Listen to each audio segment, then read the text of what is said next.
Udah. Bismillah. Assalamualaikum warahmatullahi wabarakatuh.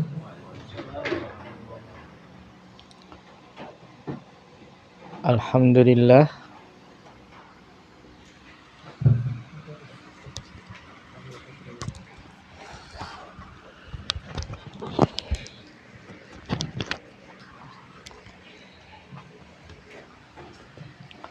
Alhamdulillah.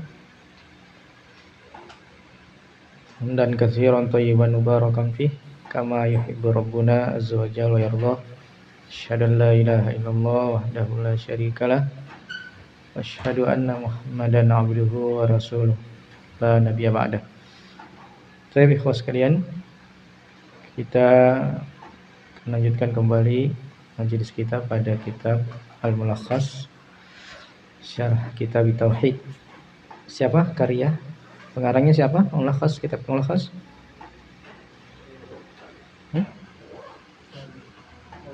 Ya, ingat ya?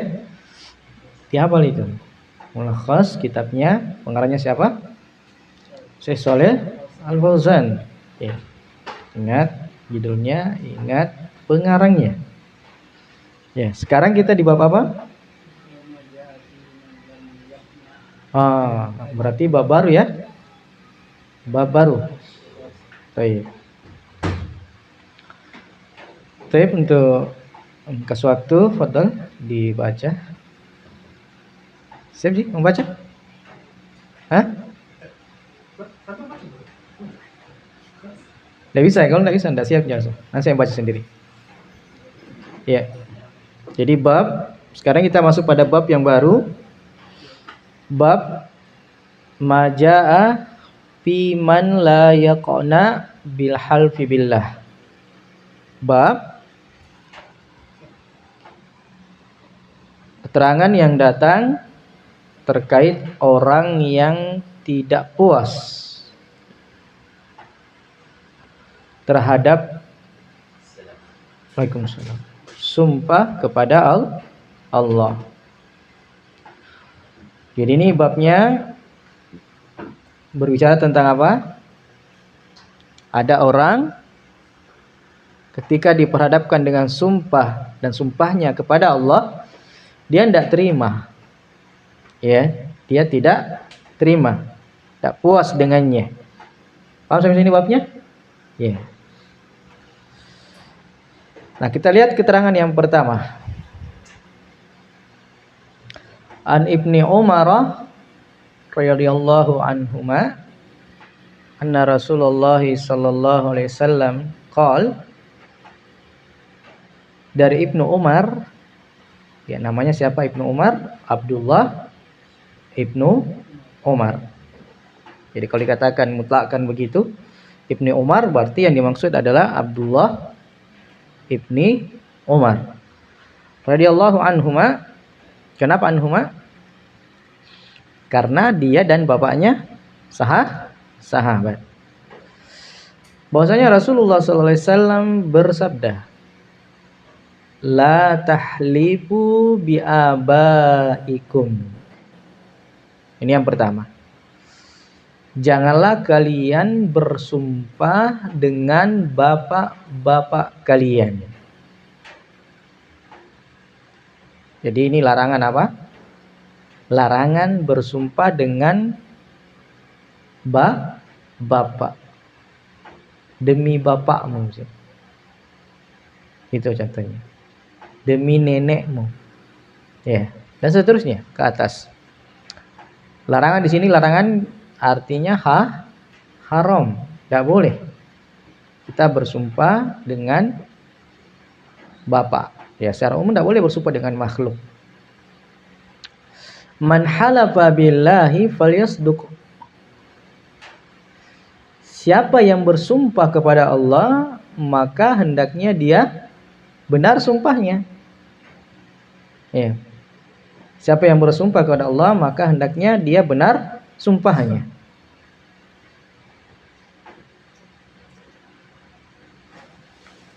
Mana yang paling ringan atau mana yang paling berat?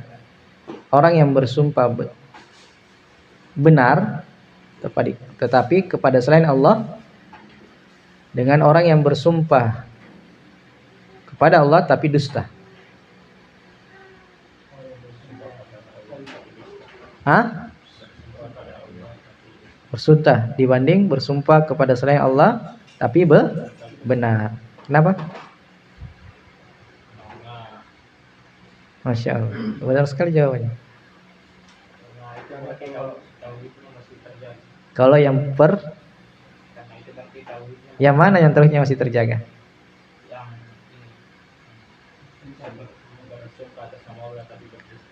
Masya Allah, barakallahu fiik. Iya. Ya penting ya yang seperti itu kita bisa membedakan. Di antara fungsinya ilmu itu bisa membedakan. Ya. Makanya beliau mengatakan di sini kalau kamu bersumpah kepada Allah, maka berlaku jujurlah. Ya, ini benarlah dalam sumpahmu.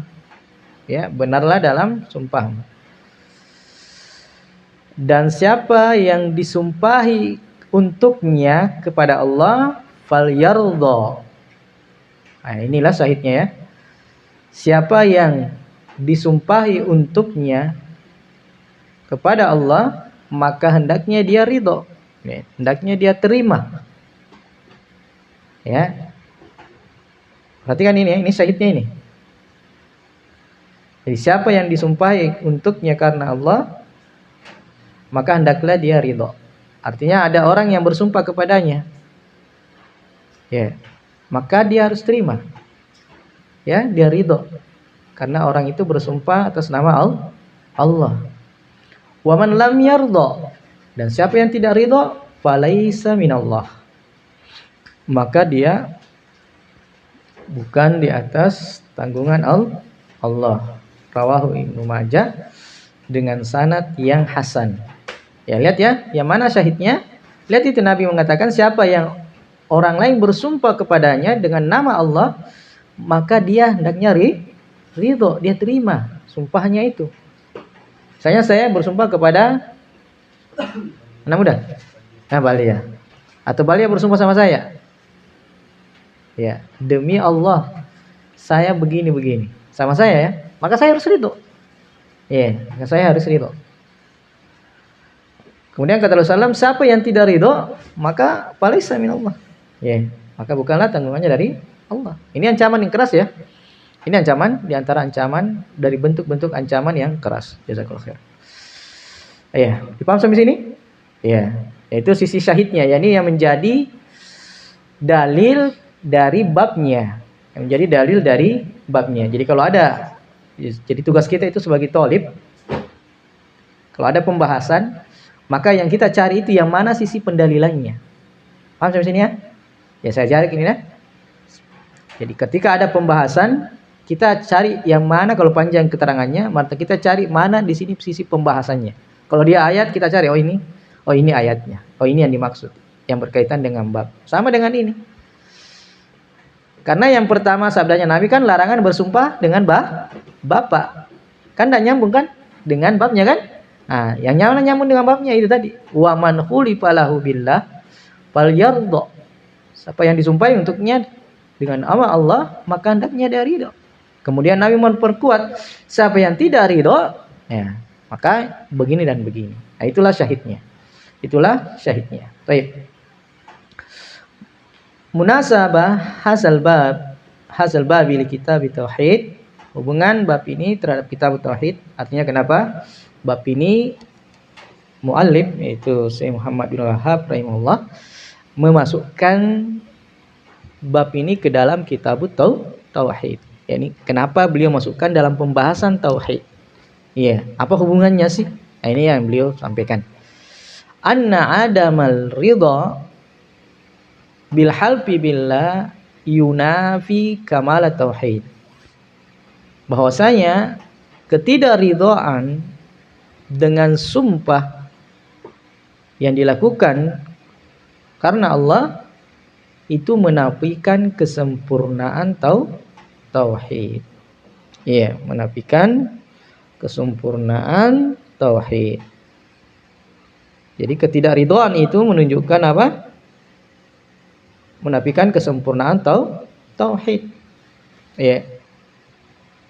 Karena secara umum nama Allah itu atau Allah itu kita harus agungkan. Ya. Kita harus besarkan. Nah, kalau dia dijadikan sebagai sumpah, maka kita harus menerimanya. Ia menunjukkan bahwasanya kita membesar dan mengagungkannya. Paham sampai sini ya, fokus. Ya, mengagungkannya. Jadi itu menafikan kesempurnaan tauhid. Lidalalatihi ala qillati ta'dhimi rabbi jalla jalaluhu. Ya. Kenapa menafikan kesempurnaan tauhid? Karena lidalalatihi. Karena penunjukannya terhadap kurangnya pengagungan terhadap siapa? Rabb jalla jalaluhu. Dan itu menunjukkan bahwa orang yang tidak menerima ketika orang bersumpah kepadanya dengan nama Allah, kenapa? Karena dia tidak mengagungkan Allah, ya, dan membesarkan Allah. Padahal kewajiban kita, ya, perkara yang menjadi kewajiban kita adalah mengagungkan Allah, ya, mengagungkan Allah. Makanya sumpah itu jangan dijadikan mainan. Ya, karena kalau kita jadikan sumpah itu mainan, berarti kita seakan-akan merendahkan, ya, apa yang kita pakai bersumpah, ya kan? Memain bersumpah demi Allah, padahal memain. Ini tidak boleh. Ini tidak boleh. Kenapa? Karena termasuk bentuk, ya, adamut ta'zim, tidak mengagungkan Allah Subhanahu wa ta'ala. Dipaham sampai sini ya, kawan? Ya. Kemudian beliau menyebutkan maja afiman, sebutkan babnya ai minal wa'id. Jadi keterangan yang datang yang bentuknya ancaman. Yang bentuknya ancaman. Al-halfu ai al-qasam, sumpah. La tahlifu bi abaikum nahyun anil qasami bil aba. Larangan sumpah dengan bapak-bapak. Ya, bapak-bapaknya bapak, kakek, seterusnya sampai nenek-nenek ke batas. Ya kan? Li'annahu huwal ma'rufu indahum wala mafhuma lahu. Ya. Karena itu dipahami menurut mereka. Dan tidak ada, ya, yang bisa dipahami untuknya. Ya. Litaqaddumin nahyi anil qasami bi ghairillahi mutlaqan. Karena didahulukannya pelarangan dari sumpah kepada selain Allah secara mutlak. Ya, jadi tidak boleh. Ini larangan secara mutlak. Artinya tidak ada sama sekali pengecualian. Yang namanya sumpah tidak boleh kepada selain Allah. Makanya jangan bersumpah kepada selain Allah. Falyasduk, Nabi mengatakan falyasduk ai ujuban ta'ziman lil yamini billah. Kenapa? Karena wajibnya pengagungan terhadap sumpah kepada Allah Subhanahu wa taala. Makanya jangan kita bersumpah kemudian kita main-main atau kita berdusta. Ya. Nah, ini kita nyebutkan nama Allah. Kalau kita main atau kita berdusta, berarti di situ adamu seakan-akan kita tidak mengagungkan. Makanya tidak boleh orang bermain-main sumpah itu. Ya. Makanya kenapa orang disumpah ketika disumpah jabatan? Itu untuk menenangkan dirinya bahwa, ya, apa yang kamu disumpah itu kamu harus membesarkannya, mengagungkannya, sehingga dalam menjalankan amanah itu dilaksanakan dengan penuh amanah. Itu kalau orang paham, tapi kebanyakan orang bersumpah kan tidak paham. Ya kan? Disumpah supaya dia tidak korupsi, disumpah dia supaya dia amanah dan seterusnya dan seterusnya. Tetapi kenyataannya kebanyakan orang yang disumpah tidak memahami hal tersebut. Jadi seakan-akan sumpah itu hanyalah formalitas. Iya, hanyalah formalitas, tapi tidak dipahami maknanya. Ya, tidak dipahami maknanya. Kemudian beliau mengatakan li'anna sidqa wajibun. Karena bersikap jujur itu perkara yang wajib. Makanya disebutkan dalam hadis, alaika bisidq. Wajib bagi kalian untuk berlaku jujur. Ya, menunjukkan bahwasanya berlaku jujur itu adalah kewajiban. Ya, dalam kondisi apapun juga. Ya, dalam kondisi apapun juga kondisi kita. Ya, mau susah atau senang, mau dalam kondisi yang terjepit atau tidak, maka kejujuran itu wajib. Hanya Allah memuji orang-orang yang berlaku jujur. Walau lam yahlib billahi fa kaifa idza halafa bih. Ya. Hendaklah dia jujur, wajib, walaupun dia tidak bersumpah kepada Allah. Lalu bagaimana lagi kalau dia bersumpah dengan Allah? Ya. Orang bersumpah, ada orang ngomong sama kita, ya, maka kita benarkan. Atau kita ngomong sama orang, maka kita harus benar ngomongnya, jujur ngomongnya. Ya, tidak boleh. Jadi seorang muslim itu akhlaknya luar biasa ya. Kalau dia paham agamanya itu, bahwasanya seorang muslim itu harus jujur, harus amanah, apa yang diberikan kepadanya harus dia jaga, dan seterusnya. Karena itu apa? Bagian dari agamanya. Paham sampai sini? Jadi kalau kita berlaku jujur, dapat pahala atau tidak? Dapat pahala kan? Sebagaimana kalau kita jujur dapat dosa. Dapat dosa. Makanya hendaknya kita berlaku jujur dalam jual beli, dalam sebagai karyawan, ya. Semuanya kita berlaku jujur. Nah, kalau kita bersumpah kepada Allah, maka lebih-lebih lagi. Nah, orang-orang sumpah kepada Allah, ngomong sama kita, kemudian dia bersumpah, ya sudah. Terima sumpahnya. Fal yarda ay ujuban ta'dhiman lil yamini billah wa hadza amun ya fid da'wa wa ghairiha. Maka hendaklah dia ridho, kata Rasulullah, ay wajib mengagungkan sumpah dengan Allah. Jadi kita ridhonya itu bukan karena sudah cocok yang benar kapan ini, tidak. Ya, tapi ketika dia sudah menyebutkan nama Allah, terima. Ya. Diterima. Kecuali kalau ada korina yang menunjukkan bahwasanya apa? Ini main jin. Atau orangnya memang dikenal suka main dengan sumpah, kemudian dia bersumpah dengan kita ini. Tidak mesti dibenarkan. Jadi yang dimaksud ini adalah orang yang memang ya ketika dia berbicara tidak dikenal dengan dustanya. Nah, ketika dia bersumpah, maka dia menghadapi permasalahan, dia bersumpah, maka kita harus terima sumpahnya. Ya. Wa hadza amun, kata beliau. Dan ini berlaku umum. Artinya bukan cuma konteksnya di hadis saja, tapi berlaku umum. Fid da'awat, dalam hal pengakuan. Ya, dalam hal pengakuan. Ya, ketika disuruh mengakukan, biasa kita disuruh disumpah kan? Nah, itu dalam rangka mengakui, dalam bentuk pengakuan. Wa ghairiha, dan selainnya. Ya. Nah, dalam pembahasan sengketa, orang yang membela dirinya itu dia bersumpah, dia mengakui, bukan saya. Misalnya bukan saya yang mengambilnya. Demi Allah, bukan saya yang mengambilnya. Nah, orang yang menuduh dia harus punya bukti kalau tuduhannya benar. Nah, itu ya dalam hal sengketa. Ya. Harus yang dituduh harus bersumpah, yang menuduh harus punya bukti. Nah, ini dalam umum secara pengakuan atau yang lainnya. Ya. Falaisa minallah hadza wa'id. Nah, lihat ya. Falaisa, ketika ada bahasa dari Rasulullah, falaisa minallah, maka ini ancaman, kata beliau.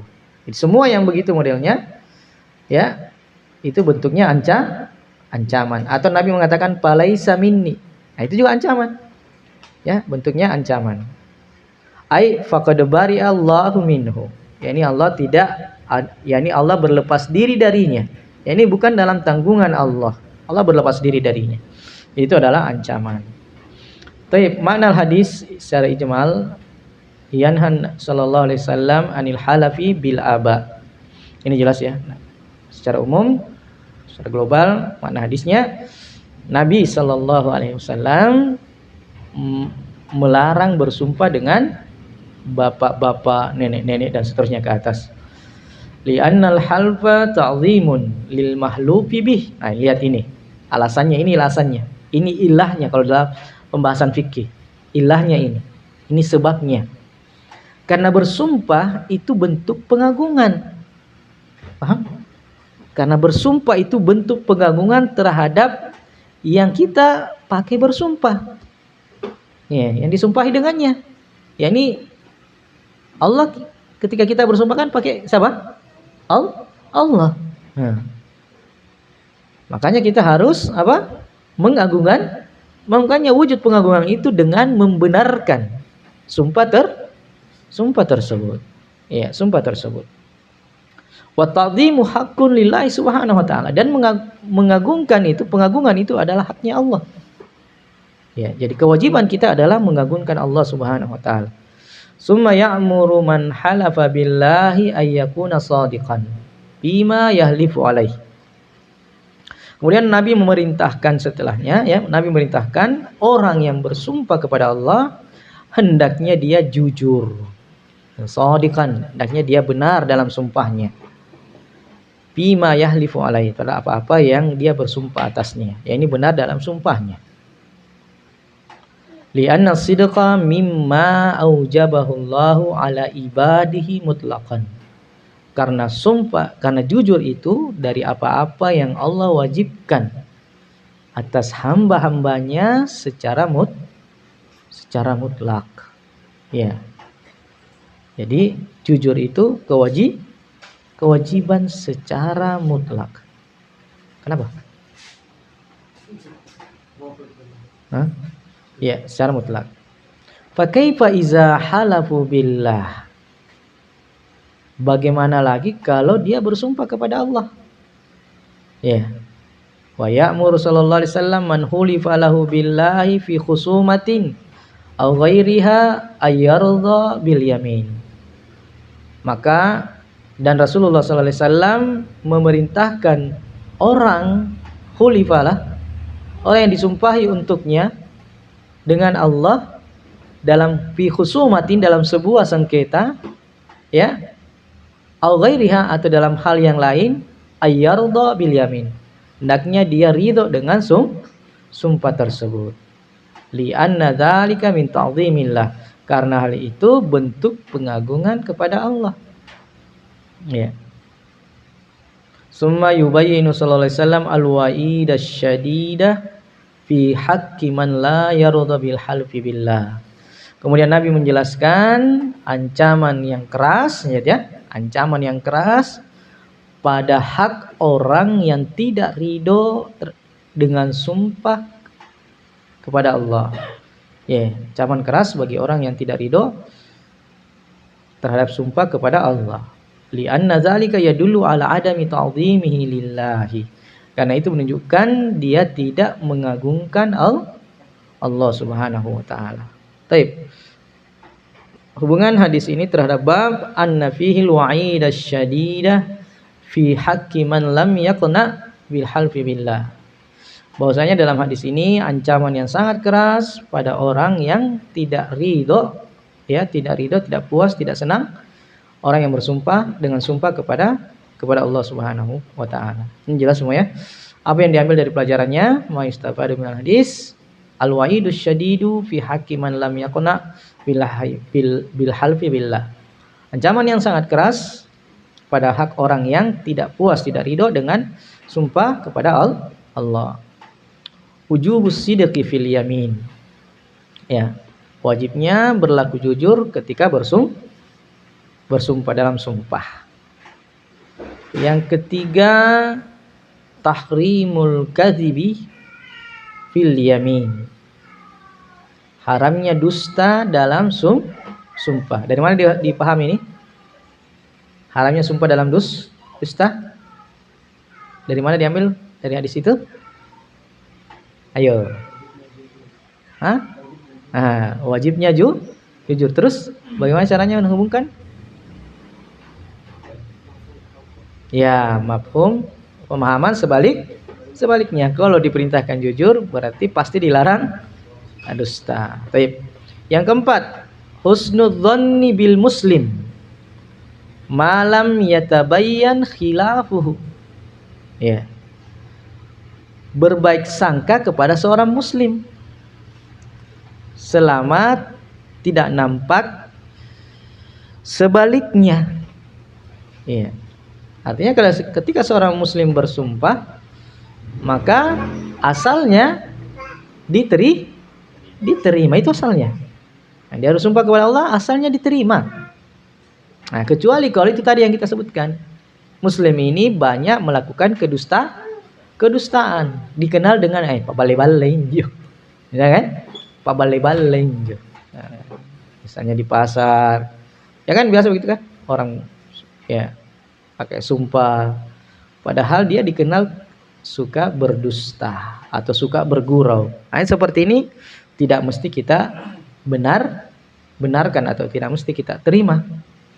Ya, jadi selama tidak, tapi asalnya adalah seorang muslim itu diterima sumpahnya. Nah, kecuali tadi itu. Makanya beliau mengatakan malam yatabayyan khilafuhu, selama tidak nampak sebaliknya. Jadi kita terhadap saudara kita muslim itu kita berbaik sangka. Yang kelima, wujubut tasdiqi man halafa billah idza kana min ahlil iman. Yang kelima, wajibnya membenarkan ya orang yang bersumpah kepada Allah ketika dia dari ahlul iman. Ya, ketika dia dari ahlul iman, dari orang-orang yang beriman.